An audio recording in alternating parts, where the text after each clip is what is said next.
Hello and welcome to Take Me Home, the podcast offering a social democratic alternative for the politically homeless. My name is Sebastian.Moore. And I'm hilary.salt. And we are here today, Friday, so the day of the election results. Now, we don't have a lot of election results in. No. We've got some. We've got the Runcorn by-election, which Reform has won by 6 votes, unbelievably. But we will talk a little bit more in detail and we'll sort of analyse those election results next week.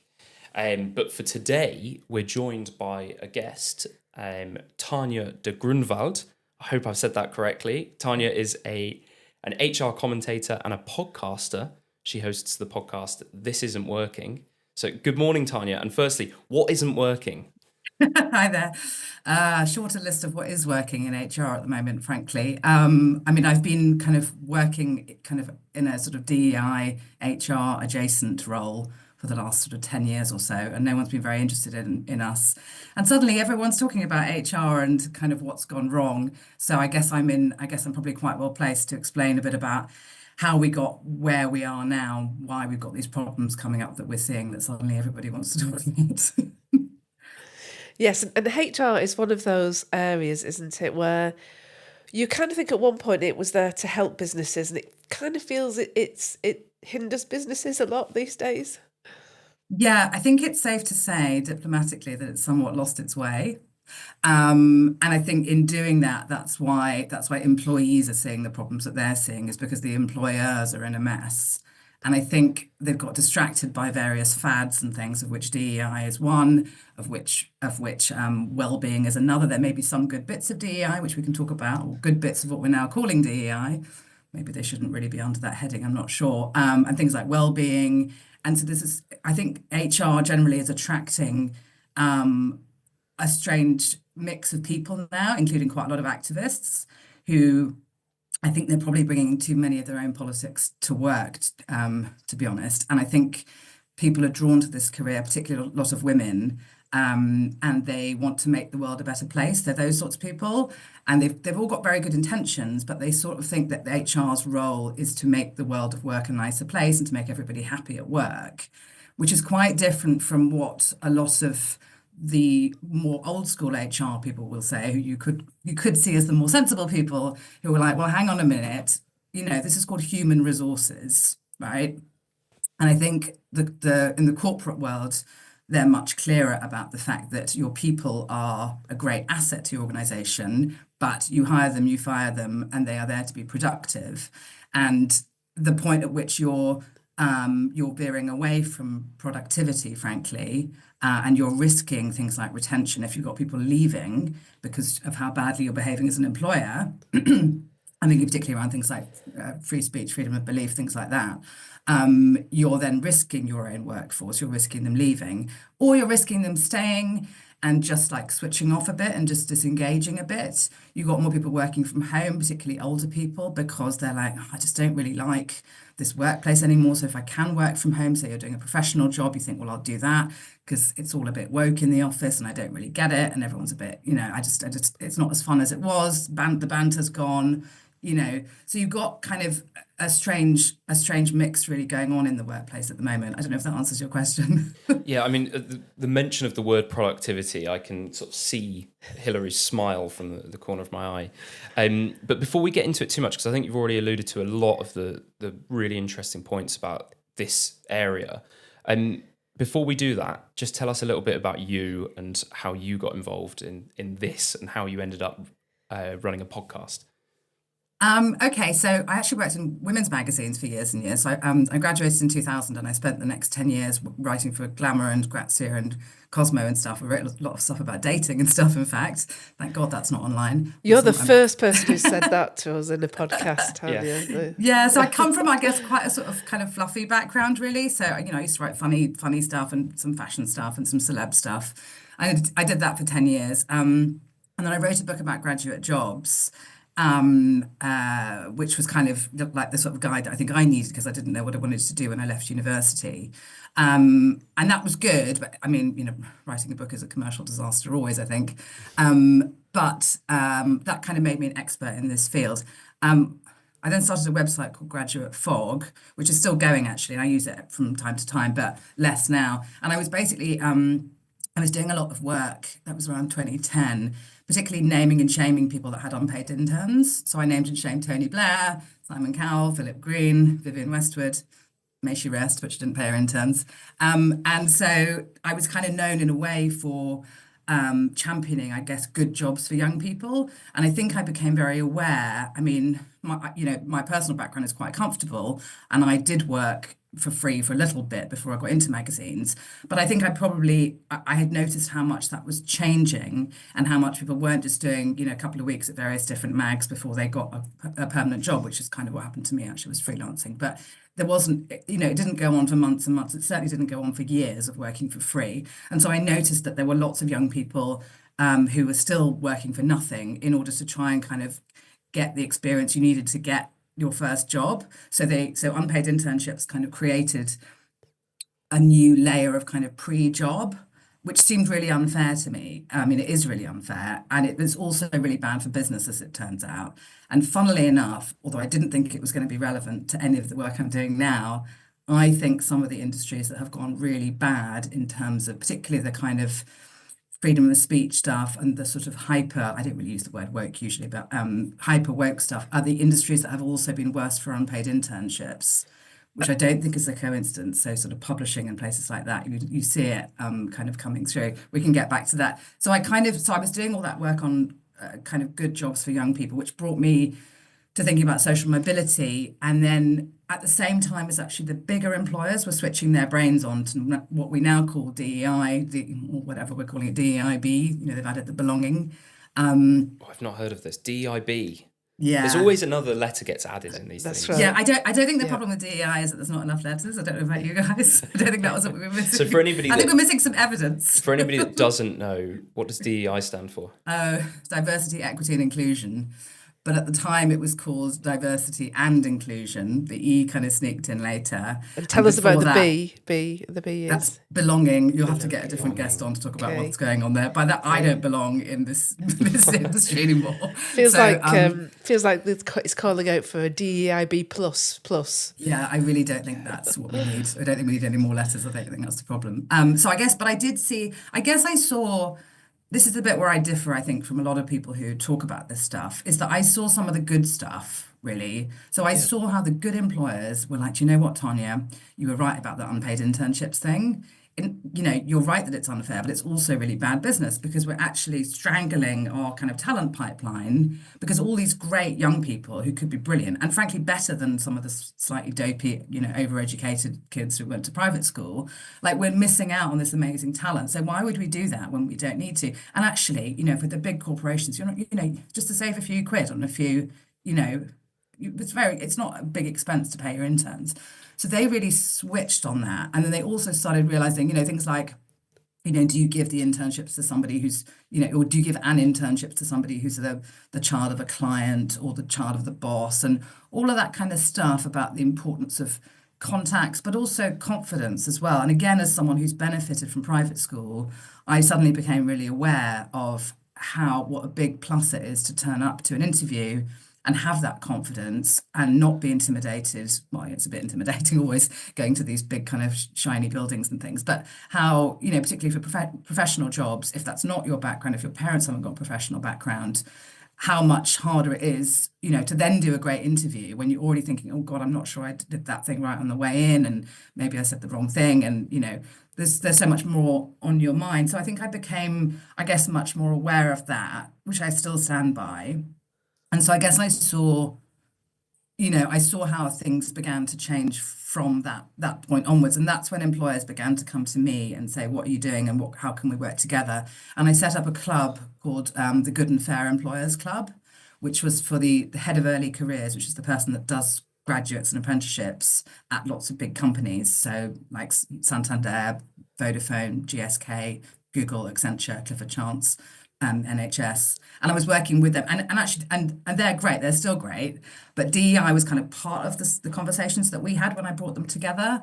But they were really doing the recruitment stuff for graduates and apprentices, which is tricky stuff. So it's actually great to have that forum for them to be able to talk to each other. So I've basically been sitting on the sidelines. I ran that club from 2018 to December just gone, 2024. I've just closed it, well, paused it, we'll see. And I ended up sitting there watching. I was there at the exact time when all of this DEI stuff, some of it good, some of it bad, was all coming in. So suddenly my experience is proving to be quite interesting to people. I didn't really realize at the time it was going to turn out to be so interesting to people, to be honest. But it's nice. It's interesting. A lot of things you say, that there's a real equivalence in the political world. So the political world can be quite incestuous, and people tend to appoint, it's a bit jobs for the boys. They tend to appoint people they know.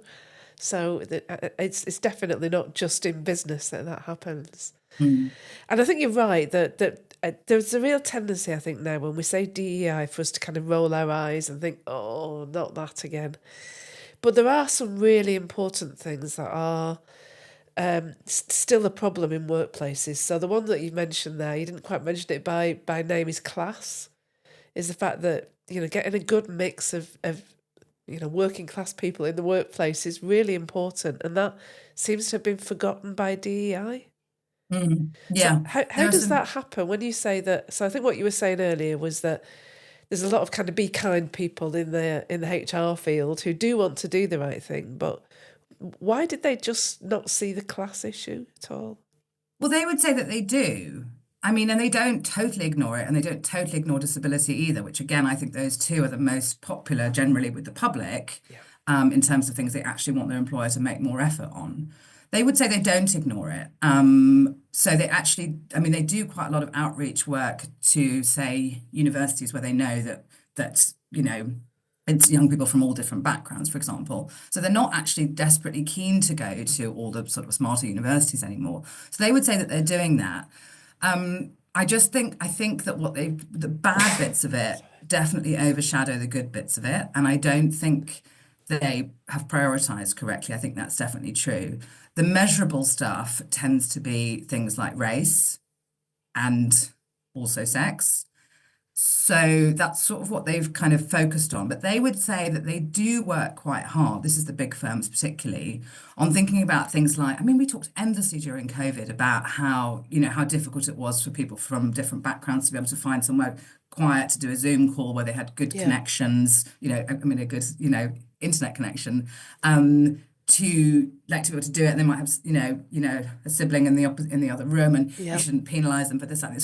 So they are quite thoughtful about that kind of stuff. So I don't think that's totally fair. I know you weren't having a go, but I don't think that's totally fair. I think the other stuff has overshadowed it. I think particularly what they would call LGBT, particularly what they would call trans inclusion, has overshadowed an awful lot of other stuff. And I think the spend and the time spent on those issues has been disproportionate. And so what I'm hoping is that we will start to see a rebalancing there. And I have to say that if I were a campaigner on disability or social mobility class, as you would say, I would be sharpening my elbows, because I would be saying, right, hey, do you remember how you totally forgot us when you lost your marbles over all this other stuff? Well, we're still here, and actually we're a much better investment than some of this other stuff you've been doing, which was either performative or divisive or both. How is that? When I look at the amount of money they've spent, on things like Pride, and some of it's, it's fine to do some stuff on this, but when I look at the sort of 6-week celebration, because it's not just June, it goes into July. But actually, July is supposed to be Disability Month as well. I mean, not as well. I mean, it's meant to be Disability Month, and that's it. But there's so little thought to it that it's actually, every year I just think this is so embarrassing, that this is so disproportionate. Like, why is no one embarrassed about this? So I just think how is this happening? So these are companies that are deciding to put a lot of resources and time into celebrating Pride. Yes. Yeah. And doing things like meeting Stonewall diversity champions targets and things like that. What is what's challenging about this then? Because I personally would say, that there shouldn't be any expectation to do that. But if a company decides that's what they want to do, that's their prerogative. I personally don't like it. I don't think it's something we should be celebrating as such. But that's up to people if they want to celebrate it. Crack on. What's controversial about that? I think it's disproportionate. And I think what we've done is we've strangled conversation and the ability to actually say that there is a competition for resources here. Employers are not going to spend endless money on endless awareness training for endless groups. So everybody that we give some time to, everybody that we give some money to, effectively we're taking it away from someone else.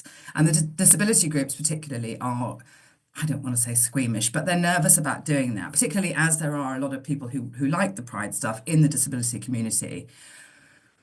But there's a squeamishness about saying, are we prioritising the right thing here? Because there is a competition between these groups for resources.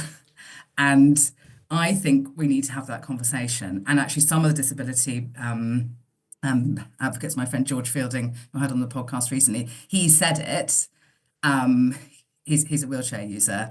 And the response was somewhat mixed. I think it was important to at least start that conversation. I mean, you can't spend endless money on stuff. So are you sure that doing a lot of stuff on race, for example, I mean, some stuff on all this stuff is fine. I don't think people object.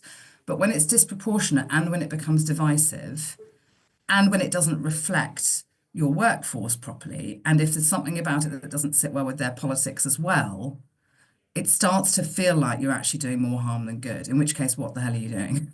And I think the other thing that Tanya mentioned earlier about the effect it has on kind of free speech in the workplace. So if you're in a workplace that's very switched on to all these pride things, and perhaps for religious reasons, you actually disagree as an individual with some of that, and perhaps somebody puts a card in front of you to sign for a same-sex marriage, and you kind of feel, I don't want to sign that because my religious beliefs say that that's not right.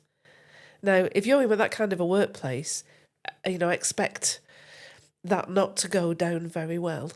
And there's more, there's trickier options. So, collection comes around because somebody's having a sex change and they need to fund it themselves and you refuse to put in it. And I think a lot of those things are actually quite divisive in a workplace. Yeah, I mean, my company that I worked for before, they were trying to sell us Pride shirts with the name of the company on. And I just think it's completely...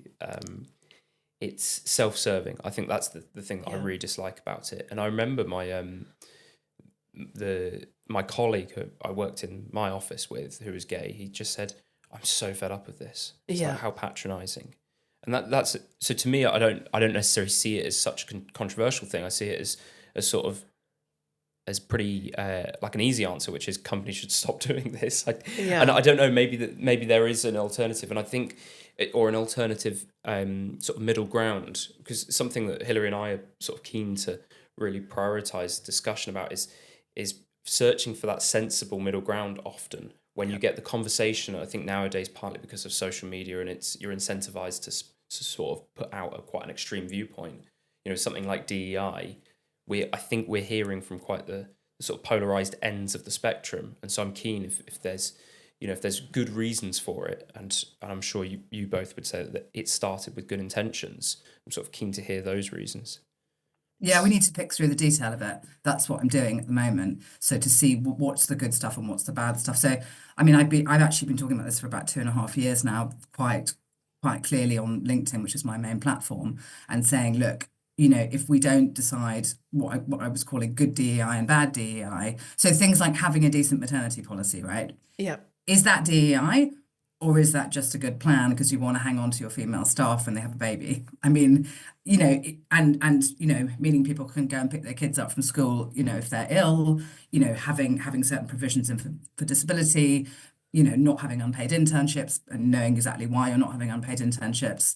That, there is some good stuff there. And I actually think some of the race stuff is completely fair enough as well. I think it's fair enough to think about, if you're not white and you go to an assessment centre and everybody there is super white and you just feel like a bit, would it be nicer to make sure that on the reception desk, for example, you've got a slightly better mix of people, for example, for anybody who's maybe feeling a little bit nervous and out of place. And it might be a race thing, or it just might be a kind of friendliness thing, or I don't want to dismiss that as being there's no difference at all and that we shouldn't think about these things at all. And I do think if you've got I mean, I differ with, had a conversation, I don't know if you know James Esses, he's quite big on all this stuff. And he said, well, he's a commentator in this area. He said, well, if there's a panel at an event that's just all white men, it just means that, the white men are the best people for the panel. And I was like, does it? Or does it raise questions like, what is it about this industry, whatever this panel is doing? Why aren't there any women there? Why is everybody white? It would be actually, and is the audience going to get a really good mix of views? I don't know. Maybe they are, because maybe these people all have completely different social backgrounds. But I just think it's reasonable to ask a question. And that's actually why DEI came in, is because that really, there is something about seeing, the photo of the board and everybody's white and male. There is something about that. And there is something about the mistakes that some of these companies were making when they weren't thinking about that sort of diversity at all. There were some real clangers. And I'm thinking of the example of H&M, the retailer, who put a little, there was a t-shirt, there was a kids catalogue thing, a kids shoot, and there was a little boy who was wearing a t-shirt which said the naughtiest monkey in the jungle, and he was black. Now, you need somebody at H&M to say, not that child, not that t-shirt, and not to put it on posters all around the UK and wait for someone to go, what? No. And I don't know what went wrong there. I mean, I've got a few theories on what might have gone wrong there, but you could say that sort of thing really spooked employers and made them think, actually, that's really bad. We shouldn't have, that's clearly a mistake. How did we let that happen? So there were moments like that, and I think it was, when Beyonce was looking for somebody for which company to partner with for some new, I think some sports fashion range she was doing, I think she, am I going to get this wrong? She either I think she went with Nike in the end because Reebok, it was Nike, Adidas and Reebok. Anyway, whoever she rejected, the story goes that she rejected them because there was no one who looked like her in the marketing meeting that she went to. And so, and I'm not sure she's ever actually confirmed this herself, but that sort of myth sprung up that you're out of touch with your customers. That kind of, it's awful, that pale male stale thing, which I think is awful. But that was a sort of thing that was being said at the time. And it really had an impact on employers. And they were like, we want to look like we're like modern and we are, inclusive and all these sorts of things. And there didn't seem like a downside to it. It's now become really clear that if you overdo it, there is a big downside to it. But it wasn't as clear at the time. I guess you'll just have to take my word for it on that. So I think you're absolutely right when you walk into a room or you look at the board of a particular company and you see it's all white men. I think you're absolutely right to say, why would that have happened? If they're wanting the best people for these jobs, which they should be, why is it that they've ended up with the same demographic, let's say? I think that's perfectly adequate. And then you could look at your policies to see if they're particularly discriminating against one group. I think that's really good. No, it's not just about discrimination, though. It's also about pipeline. That's another mistake people make, if you don't mind me saying. Go on. That where are the people who should have been applying for the job? So it's not just about, you're seeing the job, if I understood you correctly, and maybe I haven't because I interrupted you. But the idea that a job is a prize that people are just competing for, and you just like open the gates and off they go, you haven't thought about where are all these people coming from and how early on did they deselect themselves from this process. So, for example, women in science, women in STEM, right? Why aren't there more women in those careers, and why aren't there many black women particularly? They're very, very thin on the ground. Now, the reason why there aren't is nothing to do with discrimination. It's to do with pipeline, which is that we are not presenting those careers to enough of these girls, frankly, in primary school. And there are reasons why they are put off them throughout school. And there are reasons why they choose other subjects, probably for lower paying jobs in the end, when actually they would have been great scientists. So I think more the sort of way of looking at it. You're looking at it from a much more sort of overarching perspective. Yeah. I'm talking specifically just about a company. If you're a small company, you don't have the benefit of looking at it from that perspective. So I'm just saying what a company should probably be doing if they're looking at their board and seeing that it's all white men. Where I disagree is that I think if that let's say a black person goes into a job and it's the room is full of white men and they're questioning that and they're saying, there's nobody that looks like me. My criticism would be with those that make race an issue, because I don't think it should ever be a question. I don't think it should be something that we're thinking about on a daily basis, where we're judging ourselves and others on the colour of our skin. I think there is a middle ground here, Sebastian. So I think the thing that I always get uncomfortable about is when people think that if the board isn't 50% women because the population is 50% women, that means that there's some level of discrimination. And I think that's just completely wrong. You know, that the automatic assumption that a lack of proportionality means discrimination, I think is wrong.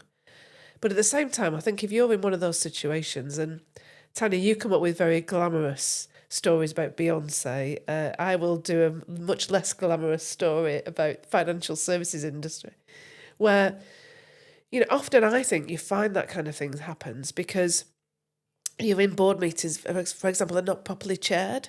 So everybody talks over each other. Nobody ever makes space for women to talk. And certainly, as a woman, don't say that very often, but, you know, often with those kind of meetings, I would just say, it's not for me. So there are ways in which organisations, and discriminate is probably not quite the right word, but there are ways in which organisations make it difficult for certain parts of their workforce to progress, which are not, I don't think, done consciously. Nobody's thinking, we won't chair the meeting properly because then the women won't speak. But they're not thinking about the fact that because we don't chair it properly, women don't speak. So I do think there are, going back to your point, Tanya, about what do you rescue from all this? I think it's not that you say, you know, we want 50% women here, there, or anywhere. It's that you say, well, if we've not got that, let's just make sure there's nothing that is standing in as barriers in their way. Is that not the right approach? Yeah, I think, I mean, all this conversation is a conversation that we should have had when we started DEI, frankly. Yes. Which is, what the hell are we trying to achieve here? Are we working towards a world where 50% of beauticians are men? And if not, why not? Like, what are we doing here? What are we doing? So, and I think, you know, are we going for, you know, exact representation of the population, whether it's LGBT, whether it's men and women, whether it's race, whatever it is? Are we looking for exact representation in every organization, according to the population? Because then there are differences, you know, around around the UK, for example. So you find yourself trying to, you know, desperately hire some people who there aren't many people of that race in that part of the country, just so you can get your numbers up, and you're thinking, wait a second, I think we've got this wrong. Yes. So I think all these questions are really valid. I don't think there are any easy answers to them all, and I think we need to find out where the line is. I feel like it's important that people are sort of saying, let's get rid of DEI and return to meritocracy. I've got a problem with return to meritocracy because we know what happens if we don't do anything to adjust for any of these groups who feel a bit less confident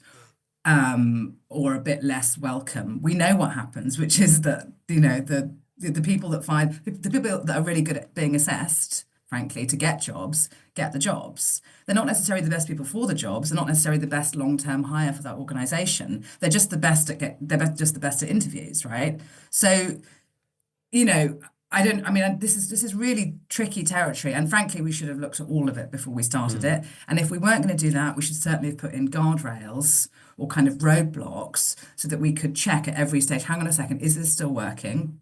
Name of my podcast, this isn't working. We could have gone, oh, wait, this isn't working. Or are we starting to lose support?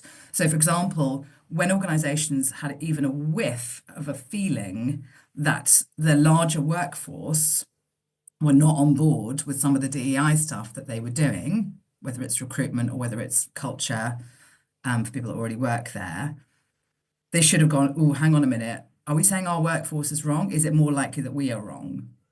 And I don't think they did enough of that self-reflection. And some of that is because the sort of people who are attracted to these sorts of careers tend to be from a very particular political persuasion. I have never met a DEI person who voted for Brexit. I've never met a DEI person who voted, you know, Tory, let alone Reform. So you know, I'm conscious of the day that we're speaking, and you know, I pay attention to this stuff as you know, I'm sure you do as well. That this part of your business, if you're a big organization particularly, you're not ready for the rise of the right wing, which I think we're going to see, and you probably do too, because you've got a bunch of pretty left-leaning people in your HR department who I see them on LinkedIn all the time saying, they were horrified that Trump won. First of all, they were surprised, which I don't think anybody should have been if they were paying attention. And the second thing was they were also really open about how horrified they were. And I'm like, wow, okay. So you think this is HR people who should be the quietest about this Yeah. stuff because all of your staff might be seeing it and thinking, well, I quite like Trump, or well, Musk's, yeah, he's a bit of an arse, but whatever. Some people like these people, and a lot of men like these people, and a lot of young men like these people. And so HR is becoming this sort of mumsy, kind of lefty mumsy crowd, which is really risking becoming out of step with some of their workforce. And it's particularly obvious in, it depends on your workforce, but if you've got quite a young male workforce, for example, you're probably less likely to have gone too crazy with this stuff because you will have felt immediately that it wasn't landing very well.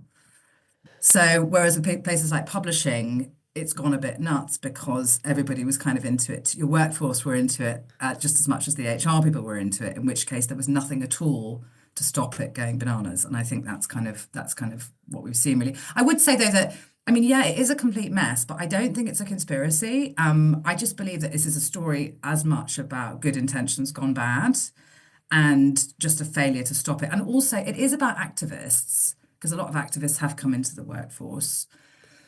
They wouldn't see themselves as activists, but I think it's pretty clear that they are. The motivations of these people is not really political. A lot of people think it is, but they're not. I don't. I think it's deeply, deeply personal with most of these people.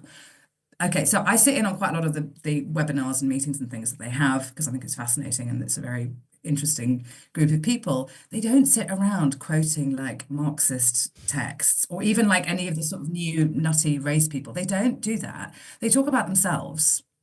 They talk about their own difficult childhood. They were adopted. They're the child of a single mum. And it's usually something difficult. Their dad was in prison, whatever it was. And, the main thing is that they were bullied at school. What I think you're seeing is an awful lot of grown adults now in professional jobs who had a bit of a tough start in life. Lots of people had a tough start in life and don't behave like this later in life, but whatever. Yeah. I think these are people who frankly should have had some therapy in their 20s and didn't.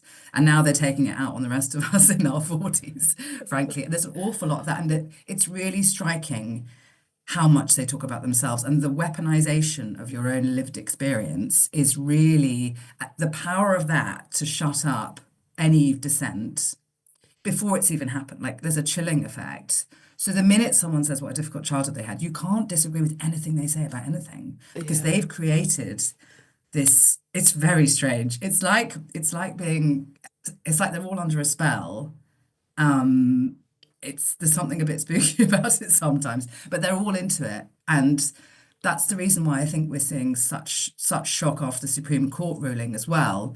And probably after today, depending how the vote all goes, is that the echo chamber effect is very, very real. We knew that, but it is bigger and more frightening actually than I realized it was. It's really noticeable how many people have not spoken to anyone who disagrees with them since like 2019. Yeah. Apparently. It really is. Can I ask two questions? So sorry.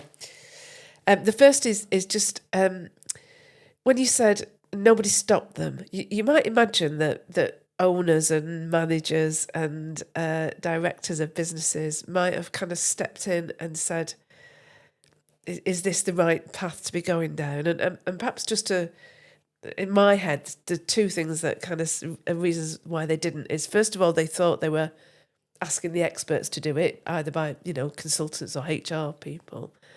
And secondly, I do think there's this kind of almost chilling hand of the NEDs, the non-executive directors, who do the same thing in every workplace. So that's my first question is why did nobody stop it?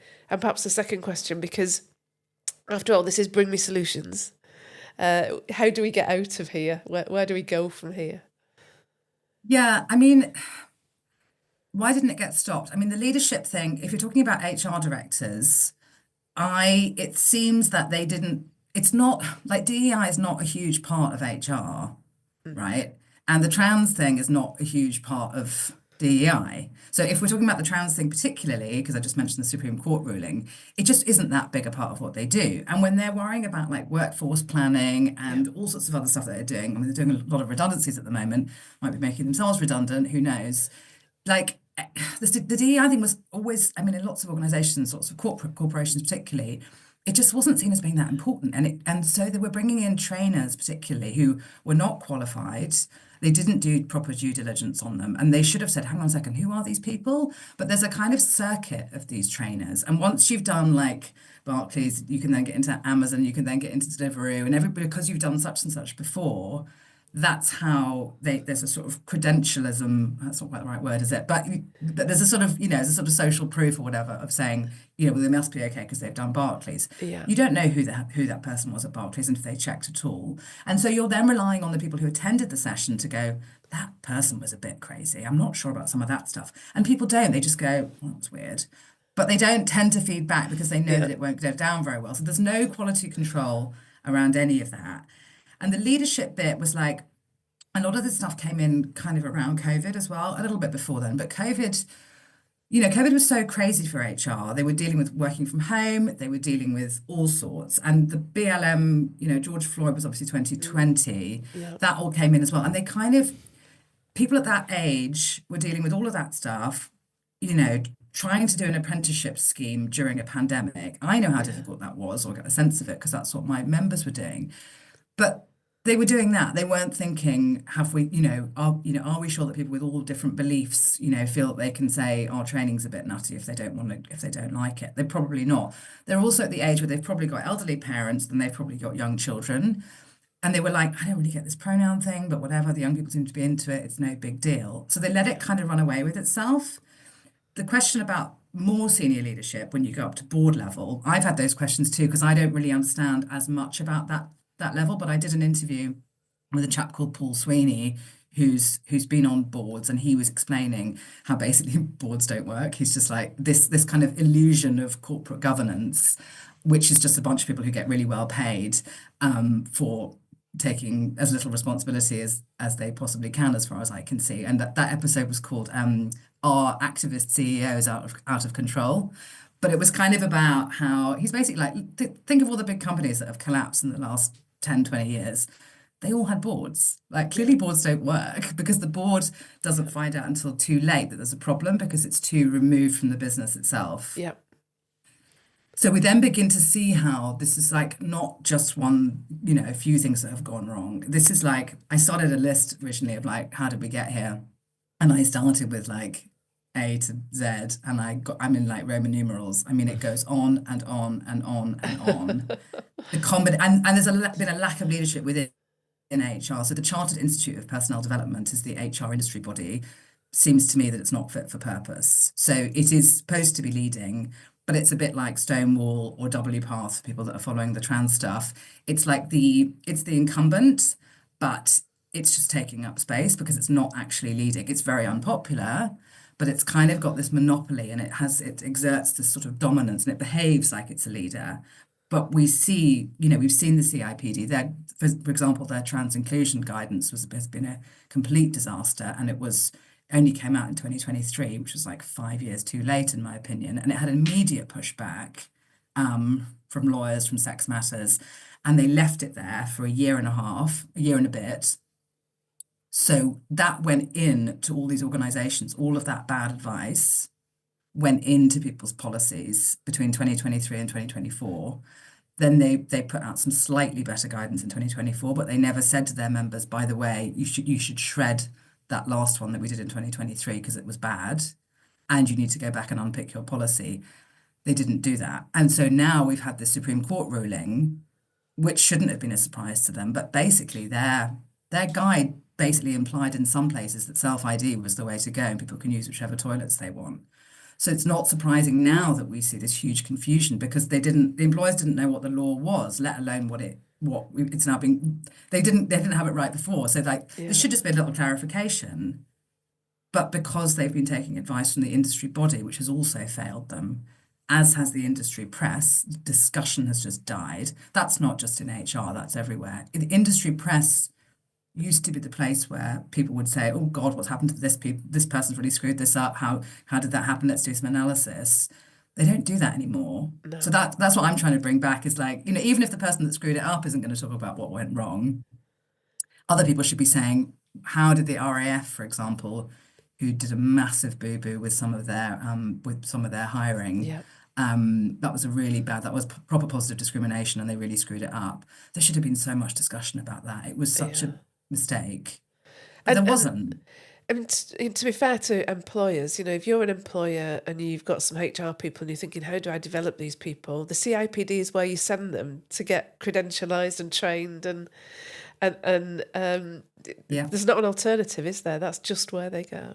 No, I know, but they're not being an alternative is not a good reason to keep using an organisation that is not fit for purpose. I mean, an HR director said to me the other day that she'd interviewed somebody who was CIPD qualified who couldn't name the 9 protected characteristics. I mean, I can name them. You guys can probably name them. I was going to say, you have a pretty good go. I think even Sebastian could do that. Yeah.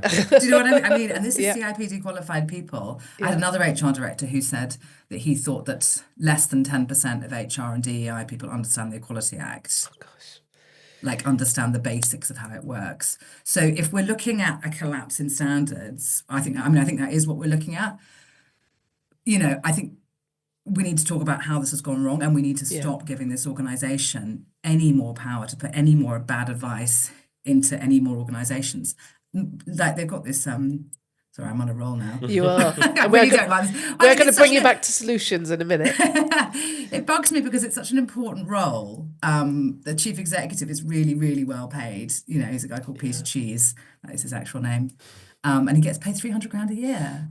And as far as I can see, HR is in a real mess. And I don't know how that's okay for somebody to be in that role and to have made such a mess of such an important job. Yeah. I guess that's why it bugs me. I mean, so solutions. I'm actually coming to this. All right. I'm coming to the solutions. So solutions are we need to start talking. Yeah. That's my solution. I'm a journalist, whatever. I'm interested in the workplace. I'm not an HR person. I've never had an HR job. I'm very good at getting conversations moving, and I think they have the solutions themselves. And to get them talking to each other about, okay, what's happened here? Where did we go wrong? Is any of this stuff good? We need to go back and unpick it. How do we go back and tell our employees that we've got this a bit wrong? How do we reset expectations? Lots of people don't even really understand like what having a job is, particularly younger people, that they sort of think that their employer is some sort of pseudo parent or something who's responsible for your well-being and that you love every second of your work. I mean, this is more in professional jobs really, but something's gone really wrong there and needs to be corrected, I think. Yes, yeah. And so that you're saying effectively it's industries and organisations that need to kind of take back responsibility for this and really start to think about what can be rescued and where do we Before they can do that, I think they need to understand that because they've all been so busy, I don't know if that's kind of their marketing and press teams as well that have also, like, how often do you see an HR director saying anything publicly? They certainly don't talk to the press. If they do, it's under a different name.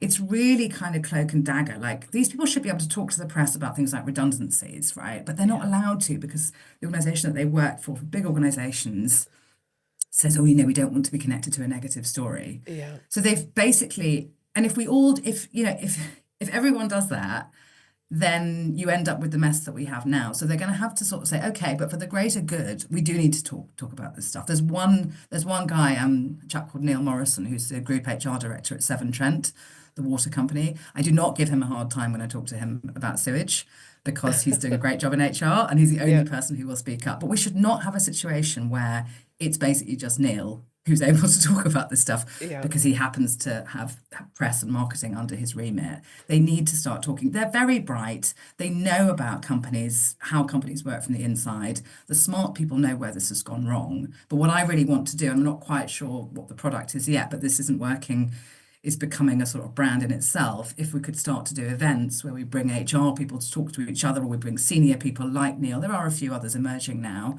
to talk to each other about, where have we gone wrong with this? You can talk about this stuff without going like, oh my God, we screwed this up so badly. They're never going to say that, but they're going to say, should we go back and reassess, whether this is still working properly and blah blah blah. There's a very corporate way of approaching this stuff.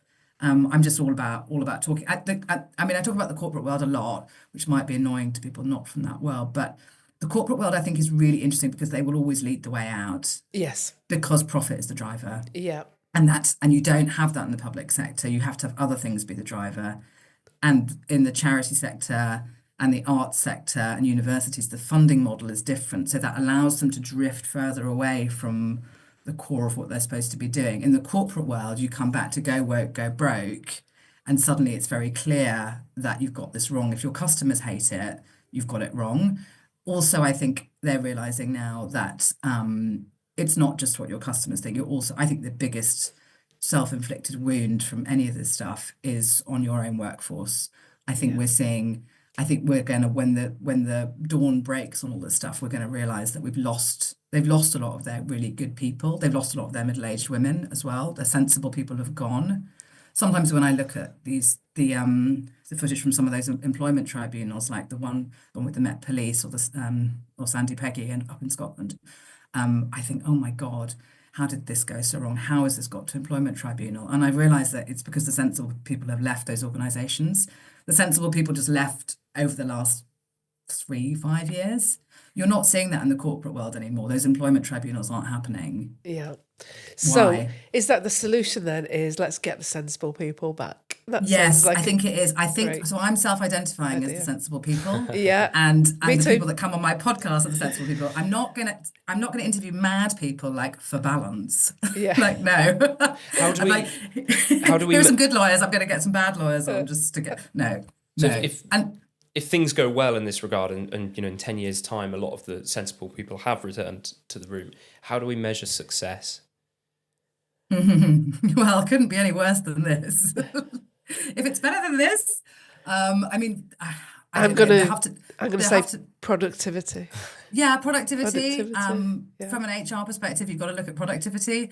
I think you've also got to look at retention. I think they've not been looking enough at who is leaving and why they're leaving. So you want to get your retention up, your attrition down.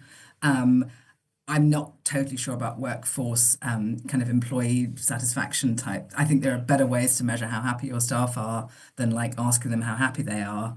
Do they stay? It's a good thing. Are they productive? So I think, there's a lot of questions about whether any of this stuff has done any good for businesses. So I think we probably need some better indicators of how we know if your company's working or not working, or not even company. If it could be public sector. Yeah. Like, what the hell are you actually doing as an organisation? And that will differ from organisation to organisation. So, I don't know. If you're a theatre, for example, or a bowling alley, how do you measure success of your organisation? You're going to have different ideas versus if you're a charity. I think we've just wandered so far away from the core of what every organisation was originally for. And I also think, I was struck, I was listening to your interview with Claire Fox, who I think is fab, about, she was talking about the House of Lords being there to assess the kind of unintended consequences of bills that were sort of going, is it bills? I'm not very good at this stuff, you guys know the detail, before they pass into law. And I think employers need to have a better way of thinking about unintended consequences before they just go all in with stuff. And I don't know what that would be. And I don't know if that's something that we can do as an industry rather than letting everyone do it separately, but have much better ways of checking unintended consequences and then checking before we go all in, so we just put better roadblocks in, so hopefully things don't get quite out of control again. This is an industry that is very susceptible to fads, and I think that's been a big part of what's gone wrong here. And I think we need a better social mix as well. Is really interesting. The corporate world's good because it's got a better social mix as well. Yeah, and unintended consequences impact assessment is what we need. Yeah, it's difficult to predict unintended consequences. Yeah. I think I've always had this thing, right, that I think people like me are quite good at unintended consequences, and probably Claire is too. Some people are just good at spotting that won't work or that might not work. Yeah. And I think we've been sort of shamed and silenced as being negative.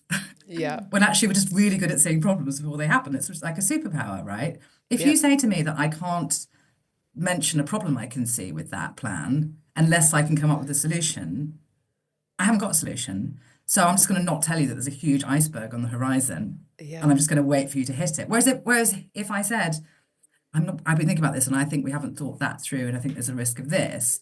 Between us, we can come up with a solution. Absolutely, collectively, yes. We don't need to be shaming people for being able to spot problems or vocalizing problems. I think the minute we reframed problems as challenges. Do you remember when that happened? I do. It's so weird. I think that was when that should have been a sign that we were going wrong. If we're not even allowed to call them problems, guys, I think this is not good. I do date everything back to when we ditched personnel and started using HR. Right. Oh my God, I know. That was fantastic, that, Tanya. I think we've really benefited from your experience there. If anybody doesn't yet listen to This Isn't Working, Tanya's podcast, please do follow that, as well as following us, subscribing and recommending to your friends and giving us 5-star reviews. Indeed. 6 stars if possible. Oh, of course. And thanks again, Tanya. Really fantastic to hear from you. Thank you. I really enjoyed the conversation. Thank you. See you next week, everybody. Cheers for listening.